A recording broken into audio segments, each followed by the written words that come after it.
इस बीच महाराष्ट्र से एक और बड़ी खबर है। लोकसभा सीटों को लेकर आज अजीत पवार गुट की अहम बैठक होने वाली है। इस बैठक में अजीत पवार गुट 8 से 9 सीटों पर चुनाव लड़ने का दावा कर सकता है और ऐसा बताया जा रहा है कि इस बैठक में महाराष्ट्र की कोल्हापुर, उसके अलावा बुल्ढाना, माढा, सातारा, शिरूर, बारामती, परभणी, अहमदनगर, गढ़चिरौली, ये वो सीटें हैं जिस पर इस बैठक में चर्चा होगी। यानी 8 से 9 सीटों पर अपना दावा कर सकता है अजीत पवार का गुट। तो ये दो बड़ी खबरें महाराष्ट्र से। एक तरफ गृह मंत्री ने मुलाकात की, बैठकों का दौर चला देवेंद्र फडणवीस के साथ, अजीत पवार के साथ और एकनाथ शिंदे के साथ, तो लगभग 60 मिनट बातचीत की अमित शाह ने और सीधा सीधा एक मैसेज संदेश देते हुए नजर आए। उन्होंने कहा कि 400 प्लस का टारगेट, जो एक तरह से प्रधानमंत्री को दोबारा से वापस प्रधानमंत्री बनाना है, तो उस डायरेक्शन में काम होना है। और दूसरी तरफ अजीत पवार जो गुट है वो 8 से 9 सीटों का दावा कर सकता है।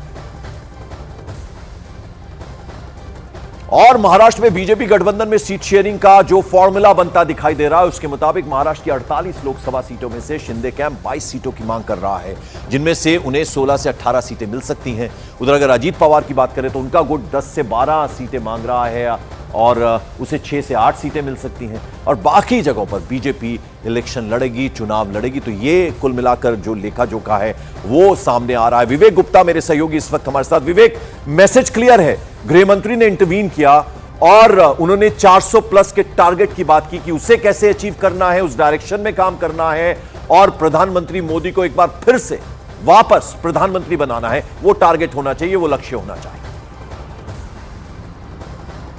बिल्कुल पंकज, देखिए गृह मंत्री अमित शाह ने महायुति के सभी बड़े नेताओं को एकदम क्लियर कट मैसेज दिया है कि सीट को लेकर जो मतभेद है उसको सुलझा लिया जाएगा, किसी के साथ अन्याय नहीं होगा। लेकिन मेन फोकस सिर्फ और सिर्फ पीएम मोदी को दोबारा पीएम बनाना है और जो पीएम मोदी का इस बार नारा है कि इस बार 400 पार, उस पर पूरी तरह से फोकस करना है, उस पर पूरी तरह से कॉन्सेंट्रेट करना है। सबको मिलकर इस एक बार फिर से पीएम मोदी को 400 सीट के ऊपर ले जाना है। ये अमित शाह ने क्लियर कट, साफ तौर पर एकदम क्लियर इंस्ट्रक्शन दिए हुए हैं सबको। महायुति में सभी नेता थे वहां पे मौजूद, देवेंद्र फडणवीस, एकनाथ शिंदे, अजीत पवार और जितने तमाम नेता थे, उन सबको समझाया है कि सीट का जो मतभेद है उसको निकाल लिया जाएगा, उसका सॉल्यूशन निकाल लिया जाएगा, आपस में बैठकर सॉल्यूशन निकाला जाएगा और किसी के साथ भी अन्याय नहीं होगा। इसमें साफ तौर पर बोले कि एक ही फोकस आप सबको रखना है कि पीएम मोदी को ज्यादा से ज्यादा सीटें पीएम मोदी के साथ जाएं। महाराष्ट्र में 48 सीटें हैं और जो महायुति का टारगेट है कि कम से कम 45 सीट के ऊपर किसी भी हाल में महायुति को मिलनी चाहिए, उसके लिए वो प्लानिंग करें। और साफ तौर पर जो शिंदे कैंप है वो बोलते 22 सीट पर लड़ेंगे, लेकिन जो सूत्रों से जानकारी मिल रही है कल की मीटिंग के बाद थोड़े से सॉफ्ट डाउन जरूर हुए शिंदे कैंप। अब वो बोले कि 16 से 28 तक उनको सीटें मिल सकती हैं। बिल्कुल। और मेरे साथ स्टूडियो में इस वक्त खास मेहमान जुड़ गए हैं, वरिष्ठ पत्रकार समीर चौगागर साहब। समीर जी, आप जरा ये समझाइए कि अमित शाह अब जब बाहर निकलेंगे, यानी उनके जाने से क्या अब वापस आपको लगता है सब कुछ ठीक हो गया है और अब किसी तरह की कोई दिक्कत नहीं होगी? देखिए, निश्चित रूप से जब भी सीटों का बंटवारे में कोई पेच फंसता है तो अमित शाह इसे सॉल्व करता है। और महाराष्ट्र को लेकर भी अमित शाह ने कल जो बैठक की है उसमें अमित शाह ने बहुत स्पष्ट कर दिया है कि 2024 का लोकसभा चुनाव प्रधानमंत्री मोदी के नाम, प्रधानमंत्री मोदी के काम और प्रधानमंत्री के नाम पर लड़ा जा रहा है। भारतीय जनता पार्टी का संगठन लग रहा है और उन्होंने ये बहुत स्पष्ट कहा एकनाथ शिंदे से और अजीत पवार से कि आपके 40 विधायक होने के बाद भी आपको मुख्यमंत्री बनाया। अजीत पवार से कहा कि आपके 40 विधायक होने के बाद भी आपको उप मुख्यमंत्री बनाए हैं और आपको वित्त मंत्रालय दिया गया है, आपको आपके उम्मीद से ज़्यादा दिया गया है। लोकसभा चुनाव भारतीय जनता पार्टी प्रधानमंत्री मोदी के नेतृत्व पर लड़ने जा रही है तो लोकसभा में ज़्यादा सीटें भारतीय जनता पार्टी लड़ेगी। और यह भी पूछा अमित शाह जी ने कि आप सीटें मांग रहे हो, सीटों पर आपके पास कौन से उम्मीदवार, ये बताइए। सीट हम हारने के लिए नहीं दे सकते हैं, हमें 48 की 48 सीटें जीतना है क्योंकि शिवसेना टूट चुकी है, शरद पवार की राष्ट्रवादी कांग्रेस टूट चुकी है। ऐसे स्थिति में हमें 48 सीटें का टारगेट लेकर चल रहे हैं। अगर हमें 370 सीटों पर पहुंचना है तो महाराष्ट्र की 48 सीटें जीतना होगी। आप अपने उम्मीदवार बताइए किस सीट पर आपका उम्मीदवार जीतने की स्थिति में, हम डिसाइड करेंगे कि वहां से वो उम्मीदवार जीतने की स्थिति में है कि नहीं, वहां से उसे टिकट मिलना चाहिए कि नहीं।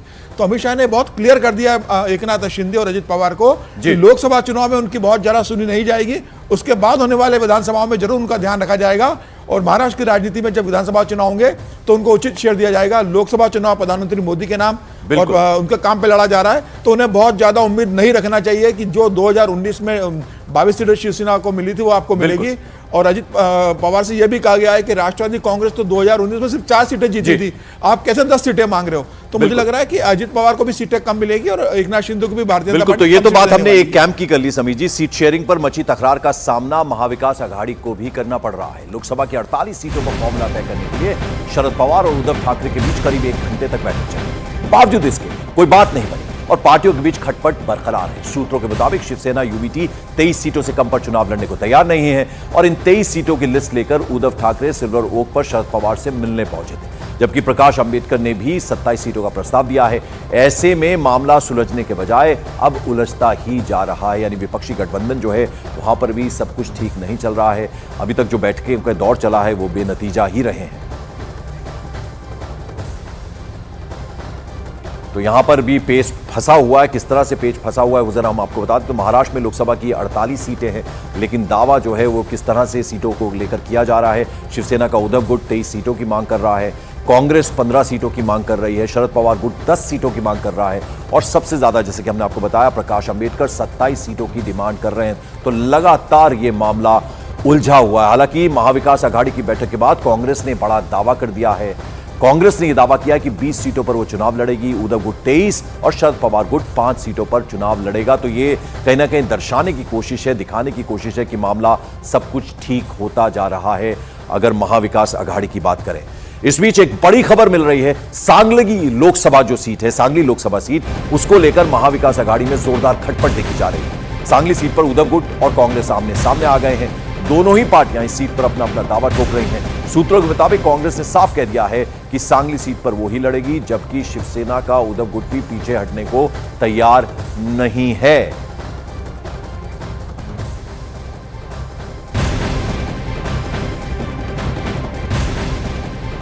आइए अब रुख करते हैं राजस्थान का। राजस्थान एसआई पेपर लीक मामले में लगातार बड़ी कार्रवाई जारी है। पुलिस कई आरोपियों की तलाश में जुटी है। इस बीच गिरफ्तार ट्रेनी एसआई को लेकर बड़ा पर्दाफाश हुआ है। गिरफ्तार ट्रेनी एसआई में डीएसपी का बेटा भी शामिल है।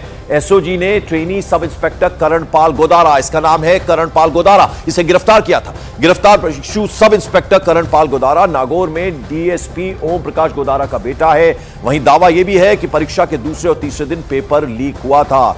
Trainee sub inspector Karanpal Godara, इसका नाम है, ये डीएसपी का बेटा है और यह भी कहा जा रहा है कि परीक्षा के दूसरे और तीसरे दिन पेपर लीक हुआ था। तो राजस्थान पेपर लीक मामले में बड़ा पर्दाफाश हुआ है और अब जो जानकारी मिल रही है वो ये कि एक और शख्स को गिरफ्तार किया गया। ये एसआई है और एसओजी ने trainee sub inspector Karanpal Godara को गिरफ्तार किया था। गिरफ्तार जो ये सब इंस्पेक्टर है करणपाल गोदारा, ये नागौर में डीएसपी ओम प्रकाश गोदारा का बेटा है। हमारे